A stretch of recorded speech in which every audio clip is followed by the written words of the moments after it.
Nag-start na. Hi, ako si Eric Bell. Ito ang aking dalawang anak na si Bethany at si Bria. Ito yung pangatlong video ko sa kanila. At gusto ko lang silang turuan sa mga kailangan matuto para matutunan para maging okay sila sa mundo na to, sa buhay na to. So, Bethany, ikaw ang ate. Kailangan, pag matanda na kayo ni Bria, kung may problema si Bria, ikaw ang babantay sa kanya.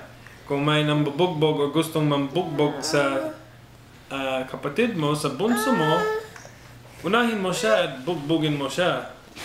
Kung lalaki naman, ipapabugbog mo sa akin. So, mahal namin ang Pilipinas. Ngayon, may bagyo sa Pilipinas at maraming namatay at nalunod at nagbigay kami ng donation para makatulong kami sa mga Pinoy.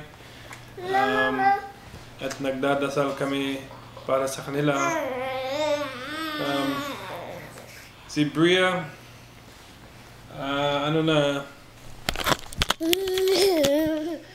si Bethany, makulit. Bethany? Makulit, ginagalaw niya yung camera. At nagtatampo lagi, umiiyak. Kahit halos hindi mo siya pagsabihan.